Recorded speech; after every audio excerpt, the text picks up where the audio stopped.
Eu sempre pego muito no pé da escrita de Cavaleiros do Zodíaco. Por mais que seja o anime da minha vida, muito da obra se sustenta no estilo, na estética e, por que não, no carisma dos personagens. Mas a qualidade da escrita, a coerência interna, o desenvolvimento da história e o desenvolvimento de personagem deixa muito a desejar. A pose, a forma como um personagem se apresenta, influenciam em muito a forma como o nosso olhar o percebe. Mas basta pensar no personagem por mais de 1 ou 2 minutos para perceber o quão raso ele é. E se tem um personagem em Cavaleiros do Zodíaco que é pura pose, é o Ikki de Fênix. O Ikki de Fênix é o Cavaleiro de Bronze preferido de muita gente. Ele tem muito estilo, ele tem muita presença e ele é sim muito forte. Porém, como personagem, ele é bem desinteressante. Por ser o típico anti-herói de anime que tá sempre longe do grupo dos principais, justamente para causar tensão. E aí nós temos vários personagens pura pose no mundo dos animes, como Vegeta em Dragon Ball, Zaraki Kenpachi em Bleach, um personagem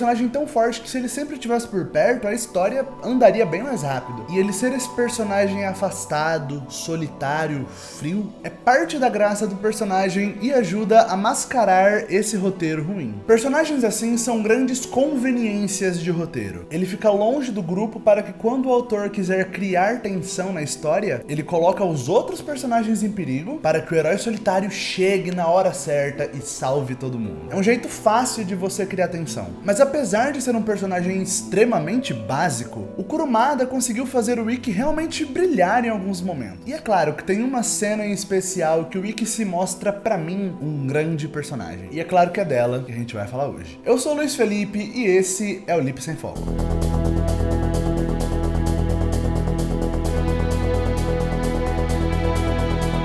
Antes da gente começar, eu quero avisar que esse vídeo é de alguma forma uma continuação dos outros vídeos que eu já fiz sobre Cavaleiros do Zodíaco, tá? O meu plano é ao longo de muitos vídeos cobrir toda a história de Cavaleiros, sempre colocando foco nos momentos que eu acho que mais valem a pena. Então se você já conhece Cavaleiros do Zodíaco, pode assistir esse vídeo até o final sem medo, mas volta pra ver aqueles lá depois. Inclusive, a minha opinião pessoal sobre o meu próprio trabalho é que esses vídeos de Cavaleiros são ótimas portas de entrada. Às vezes você tem um amigo que não conhece Cavaleiros, sempre quis saber como era a história, mas tem muita preguiça de sentar pra ver, né, já que é um anime dos anos 80, manda pra ele o primeiro desses vídeos, que é o vídeo sobre a melhor cena em Cavaleiros do Zodíaco. Eu acho que vai dar bom. Mas vamos lá. O Ikki, assim como os outros Cavaleiros de Bronze, é um órfão que foi adotado pelo Mitsumasa Kido e foi enviado para treinar e se tornar um cavaleiro. Mas olha o drama, vem cá ver o negócio. O Yoga foi mandado para treinar na Sibéria. Frio, mas beleza. Mano, frio, mas beleza, você tá de sacanagem, né? O Shiryu foi mandado para os 5 picos antigos de Rosan na China.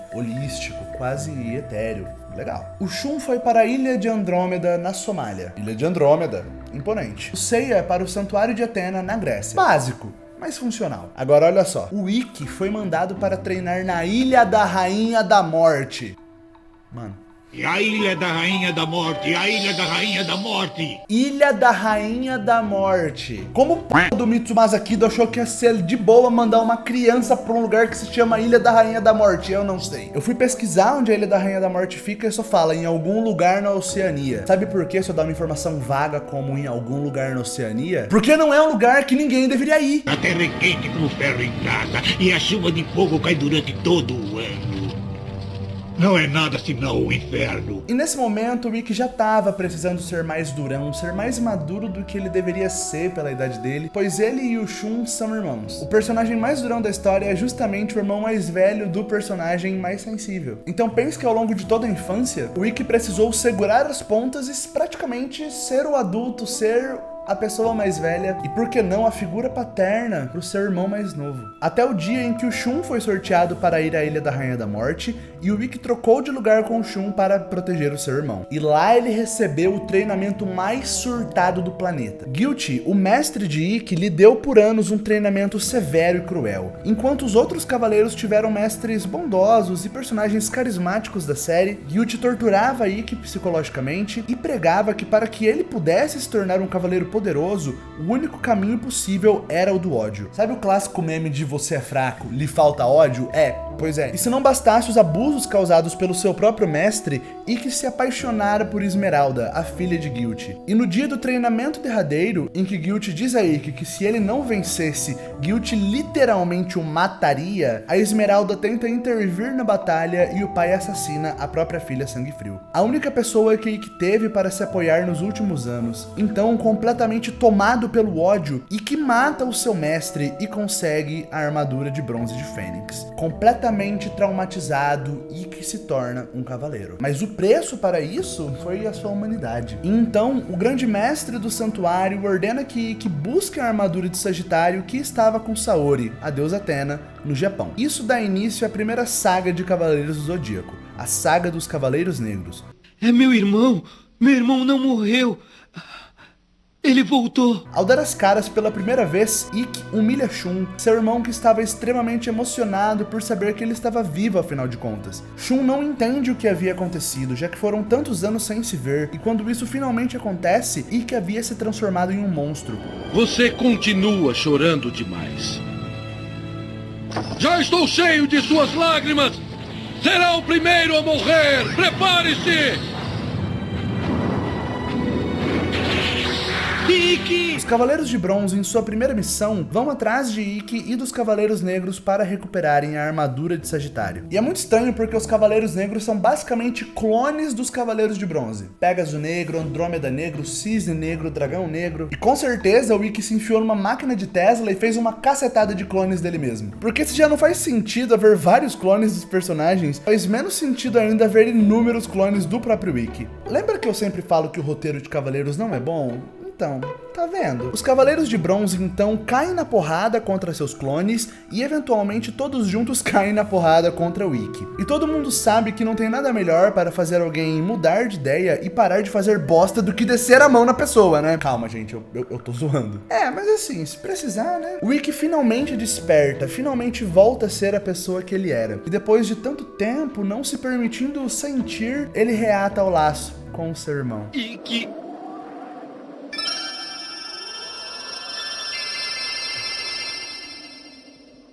Te amo. Eu também. O meu irmão Ikki continua sendo aquele irmão generoso do passado.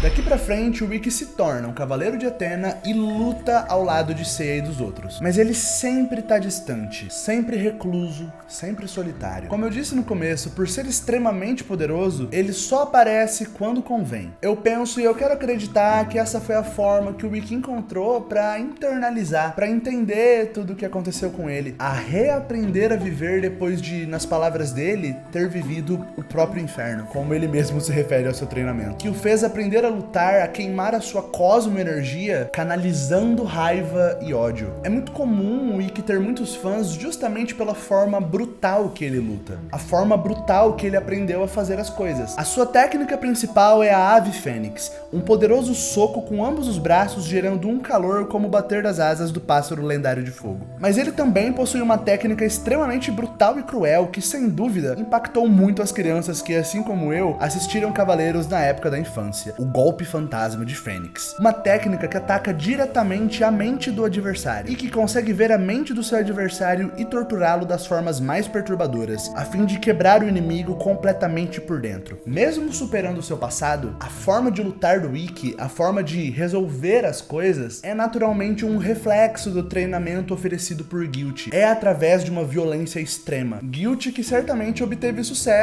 em realmente criar um verdadeiro monstro no campo de batalha. Isso fez com que sempre que o Ikki vencesse um inimigo, a vitória fosse algo explosivo e completamente descompensado. Um grande momento do personagem aconteceu durante a Saga das 12 Casas, que eu já falei a fundo nos outros 2 vídeos dessa série sobre cavaleiros. Na luta de Ikki contra Shaka de Virgem, um dos cavaleiros mais poderosos e também um grande queridinho dos fãs, nessa luta, percebendo que ele não tinha forças para vencer Shaka, Ikki se sacrifica, elevando seu cosmo ao máximo para acabar com Shaka. Nessa luta, o Ikki claramente se inspirou em antibióticos, decisivos, que acabam com tudo que eles verem pela frente, inclusive com você que tá tomando. Esse é um momento verdadeiramente bonito da história, em que a gente vê esse personagem, ora vilão, se sacrificando para que seus amigos pudessem então seguir em frente. É trágico e fatal, assim como toda a história do personagem. Talvez você tenha achado que a luta contra o Shaka seria esse momento, né? Seria a melhor cena do Ikki. Mas acontece que o Ikki ainda tem coisa boa pra oferecer pra gente. Mas Sleepy, o Ikki não morreu lutando com o Shaka?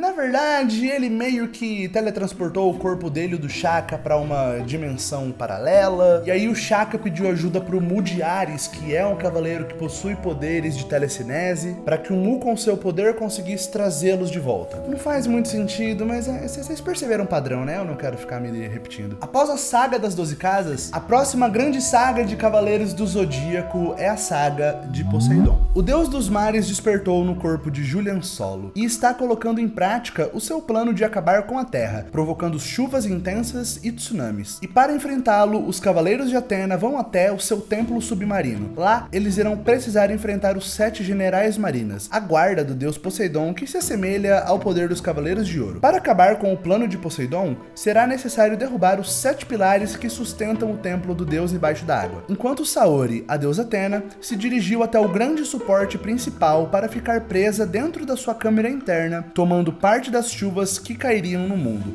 como forma de mitigar o fim do mundo. Esse é o momento que Cavaleiros cai na própria armadilha que ele criou pra si mesmo, no modo formulaico que faz muito mal pra série. Assim como nas 12 casas, nós temos inimigos que precisam ser derrotados num curto espaço de tempo, senão o mundo vai acabar e a deusa Atena vai morrer, de um jeito completamente estúpido, como sempre. Kurumada, o que custa você dar alguma coisa da hora pra Atena fazer? O que custa você escrever essa personagem? E ao longo de todas essas batalhas, antes dos Cavaleiros de Bronze irem peitar o Poseidon, cada um deles vai até um dos pilares, enfrenta o general guardião daquele pilar e destrói o pilar. E Ikki é quem vai até o pilar do Atlântico Norte, o pilar guardado pelo general Canon de Dragão Marinho. Pera, Lipe, você disse Canon? Ah, você se lembra desse nome? Canon é o irmão gêmeo de Saga de Gêmeos. Durante a luta, Ikki acerta um golpe fantasma de Fênix em Canon, que não é o bastante para destruir a mente de um cavaleiro poderoso como ele, mas com isso Ikki consegue descobrir a verdade. A verdade por trás de toda a história de Cavaleiros do Zodíaco até esse ponto. No vídeo sobre o Saga, eu me aprofundo na relação entre Canon e seu irmão, mas basicamente, Canon representava a vilania em sua forma mais pura e básica possível. E após dar a ideia em Saga para que eles matassem a deusa Atena quando ela ainda era apenas um bebê, Saga prendeu seu irmão na prisão do Cabo Sunion. Mas naquele momento, em suas últimas palavras, Canon despertara ao lado maligno de Saga. Nunca se esquecerá de minhas palavras. Fique sabendo, a sua verdadeira natureza malvada. Está me ouvindo?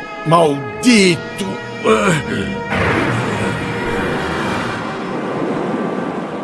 Queria se encarregar de cumprir os desejos de Canon usando o corpo do Saga praticamente como um receptáculo. A gente só descobre a origem do lado maligno do Saga nesse ponto da história. Saga nunca teria se transformado no vilão que ele se tornou se não fosse o Canon. Mas voltando pro Canon. As noites eram muito difíceis de sobreviver, principalmente por conta da maré que subia. Mas Canon conseguira sobreviver graças a um cosmo acalentador e gentil que ele sentia. Obviamente, o cosmo da deusa Atena protegia Canon, impedindo que ele morresse. Canon então encontra uma passagem para escapar da prisão e encontra nada menos do que o tridente do deus Poseidon com um selo de Atena. Ao tentar tirar o tridente da pedra, o chão cede e ele cai no templo submarino. Lá, ele encontra as armaduras dos generais marinas e a ânfora de Atena com um selo. O selo que mantinha o deus adormecido e preso pelas últimas centenas de anos, desde a última batalha entre Atena e Poseidon nos tempos mitológicos. Ao retirar o selo, a alma do deus se libertou e pediu explicações para Canon, que havia o acordado. E mostrando ser tão dissimulado quanto seu irmão gêmeo, Canon se apresenta como o general dragão marinho, e que estava acordando Poseidon para alertá-lo de que a deusa Atena já havia reencarnado nesta geração. Poseidon então pede a Canon que o desperte quando o jovem Julian Solo crescer, futuro receptáculo do deus que ainda é uma criança, para que então eles possam travar uma batalha contra Atena pelo controle do mundo. Canon então assume de fato o posto de dragão marinho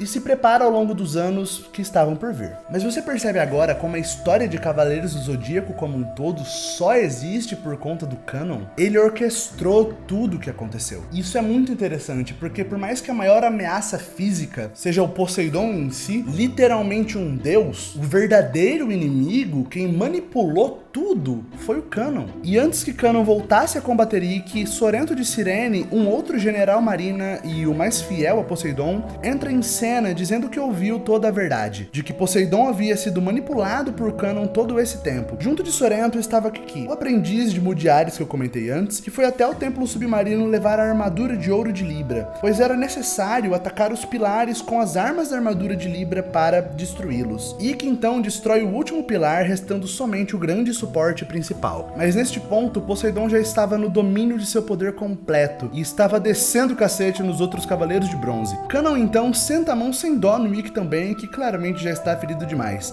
Então, Sorento interrompe Kanon usando sua música, obstinado a matá-lo pelo que ele fez. Mas Ikki pede para que Sorento não mate Kanon. Mesmo Ikki apanhando que nem um desgraçado pelo homem que literalmente orquestrou tudo, ele não quer que o Kanon morra porque ainda tem coisa que ele precisa saber. É sobre a única forma de trancar Poseidon. Bobagem, Fênix. Agora que ele acordou completamente, não haverá meios de prendê-lo. Sim, existe um meio.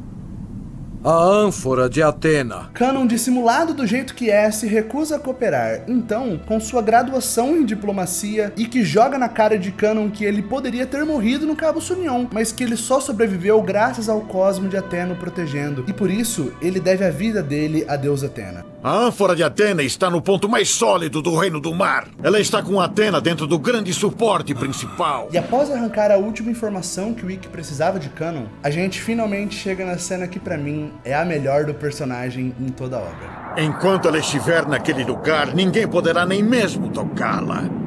Ficará encerrada junto de Atena por toda a eternidade.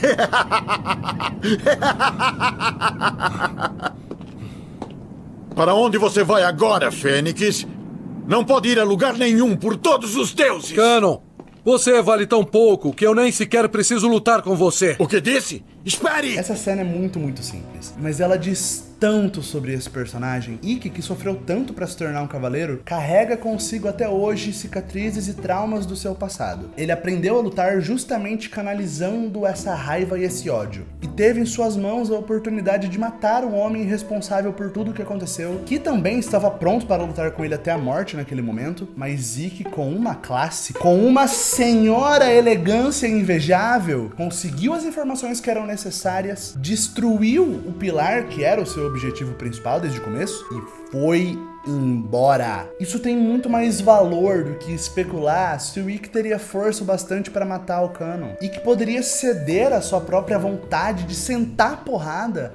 Mas não, ele se mostra uma pessoa muito mais superior a quem ele era no começo da obra. Eu continuo pegando no pé de Cavaleiros porque, no modo geral, é uma obra mal escrita. Mas momentos como esse fazem tudo valer a pena. E se você ficou curioso quanto ao desfecho da saga de Poseidon, basicamente os Cavaleiros de Bronze destroem de fato o grande suporte principal, que leva ao colapso do templo submarino, e Atena sela Poseidon em sua ânfora novamente, levando a paz de volta ao mundo. Pelo menos até o Imperador Hades começar a movimentar as suas tropas, né? Deixa o seu like, a sua inscrição para ajudar o Lipe Sem Foco a crescer. Manda esse vídeo para aquele seu amigo que curte Cavaleiros do Zodíaco também, beleza? Comenta aqui embaixo o que você achou disso tudo. Esse foi um vídeo com muita informação, tem muita ideia que dá para trocar. Fechou? Eu sou o Luiz Felipe e esse é o Lipe Sem Foco.